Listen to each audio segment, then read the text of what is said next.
Good morning, students. Today we will do chapter 8 on saying please. Okay. तो ये read and learn this famous quotations. ये कुछ quotations हैं, कहावत है कोर्टेसी के बेस पे. कोर्टेसी मीन्स शिष्टाचार, हमारा जो अच्छा बिहेवियर. ओके, गुड मैनर्स जिसे हम बोलते हैं, गुड मैनर्स. तो ये कोर्टेसी पे जो है वो हमारे कोटेशंस दी हुई है. और किसने राइट किए ये, तो ये भी नेम लिखा है. तो ये आपने रीड करने हैं एंड कोटेशंस को लर्न करना है. नेक्स्ट है आपका the essay on saying please. जो ऐसे हैं ऑन सेइंग प्लीज लेसन है आपका बाय A.G. गार्डनर. किसके द्वारा रिटन है? A.G. गार्डनर के द्वारा. Highlights the importance of courtesy in our life. तो जो A.G. गार्डनर है, तो इस ऐसे के बेस पे हमारी लाइफ में कोर्टेसी मीन शिष्टाचार की इम्पोर्टेंस को हाईलाइट कर रहे हैं, बता रहे हैं. A.G. Gardner illustrates the importance of courtesy through examples from everyday life. तो जो A.G. गार्डनर जी हैं वो शिष्टाचार के, गुड मैनर्स की जो इम्पोर्टेंस है वो डेली लाइफ में हमारे एग्जाम्पल, जो डेली हमारी लाइफ में होता है, कुछ हैपनिंग्स होती हैं, उनके बेस पे हमें उनकी इम्पोर्टेंस इलिस्ट्रेट कर रहे हैं, उसका वर्णन कर रहे हैं. द थीम ऑफ द ऐसे revolves around the issues of manners.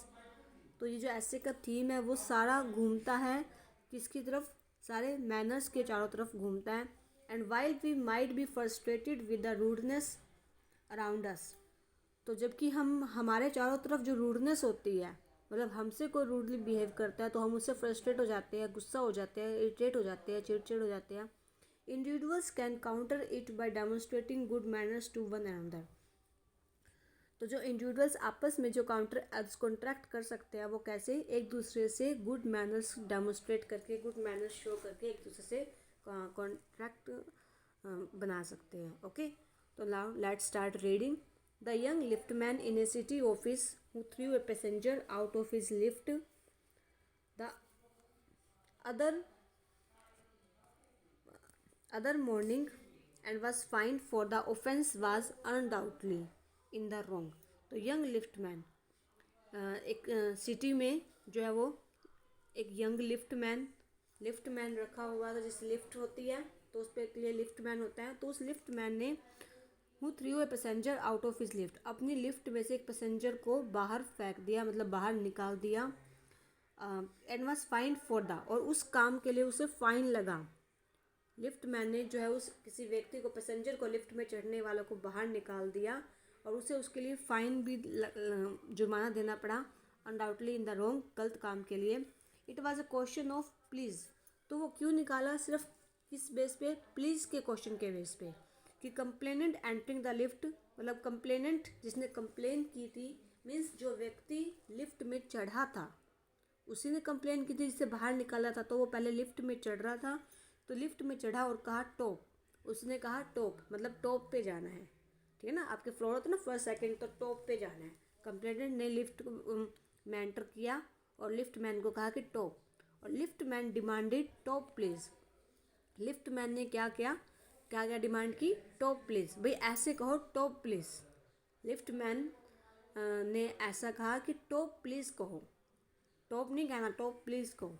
And the concession being refused, he not only, और उसने इनकार कर दिया. He not only declined to comply with the instruction, और तो लिफ्ट मैन ने उसे केवल जो है वो उसे ऊपर जाने से मना ही नहीं किया, but हर्डर the passenger out of the lift. Heard means बहुत तेज़ी से बल लगा के उसे धक्का देना मीन्स, ठीक है ना. तो उस पैसेंजर को उस लिफ्ट में से बाहर धक्का दे दिया. ये देखिए, आप पिक्चर में देख रहे हो, ये देखिए लिफ्ट में जो है वो बाहर पुश कर रहा है, इसे धक्का दे रहा है. ठीक है ना, तो इस तरीके से जो है वो उसे धक्का दे दिया. This of course was carrying a comment on manner too far. तो ये ऑफ कोर्स कौन सा एक हमारे मैनर का ही जो है कमेंट है, मतलब सिर्फ प्लीज़ वर्ड के लिए जो है वो ऐसा सारा सिचुएशन क्रिएट हुई. डिसकोर्टेसी मीन्स रूड बिहेवियर, भद्र व्यवहार, बुरा व्यवहार. Is not a legal offence. ये कानूनी काम नहीं है कि हाँ, कानून उसके लिए सज़ा नहीं दे सकता. And it does not excuse assault and battery. और इससे जो है वो हम किसी को इसके कारण किसी को पीट भी नहीं सकते, कोई फिजिकल वायलेंस का भी मतलब कोई हिंसा का भी यूज़ नहीं कर सकते। असॉल्ट एंड बैटरी मीन्स किसी के साथ हिंसा का प्रयोग करना, किसी को पीटना, धमकी देना। इफ़ ए बर्गलर मीन्स चोर, breaks into my house and I knock him down, the law will acquit me. And if I, तो अगर कोई बर्गलर चोर जो है वो हमारे घर में घुसता है, आई नॉक हिम डाउन, और मैं उसे जो है वो नीचे मतलब निकाल देता हूँ, बाहर निकाल देता हूँ, तो the law will acquit me, law मुझे जो है वो ये परमिशन देगा, मुझे कुछ नहीं कहेगा। And if I am physically assaulted, और यदि मुझ पे अटैक होता है, असोल्टेड मीन्स आक्रमण होना, तो मुझ पे फिजिकली अटैक होता है, तो it will permit me to retaliate with reasonable violence.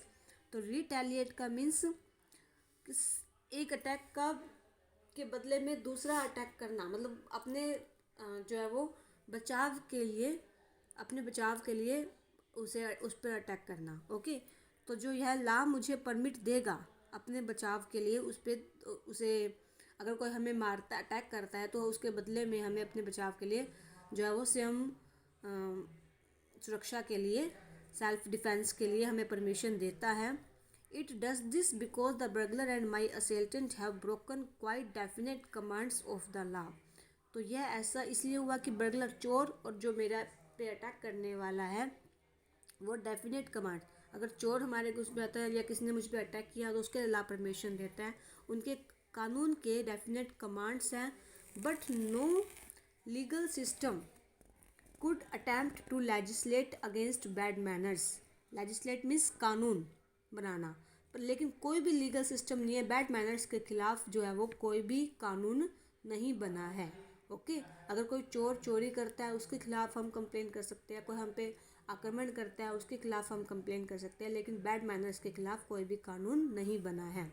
और could sanction the use of violence against something, और सैंक्शन मीन्स हम जो है वो ऑफिशियल परमिशन मीन्स हमें कोई भी परमिशन नहीं मिली है, कोई भी नियम पास नहीं हुआ है वायलेंस का यूज़, इस किसी कोई बैड मैनर्स के खिलाफ हम किसी हिंसा का यूज़ करने की हमें कोई परमिशन नहीं है।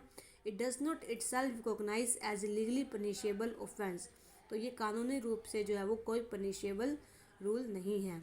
Okay, and whatever our sympathy with the lift man, तो हमारी कोई भी सिंपैथी, हमारी सहानुभूति हो लिफ्टमैन के साथ, we must admit that the law is reasonable, हमें फिर भी स्वीकार करना चाहिए पड़ेगा कि लॉ जो है वो रीजनेबल है, कानून जो है वो सही है, मतलब इसके लिए जो है वो कोई भी कानून बना नहीं है। ओके, तो ये हम आज यहाँ तक रीडिंग करेंगे, आगे हम नेक्स्ट वीडियो में रीडिंग को कंटिन्यू करेंगे। तो आपने जो है वो इस लेसन में जो भी हाईलाइटेड वर्ड्स हैं, मीनिंग है डिफ़िकल्ट वर्ड्स, उनके मीनिंग फाइंड आउट करके बुक में राइट करनी है। Okay, thank you.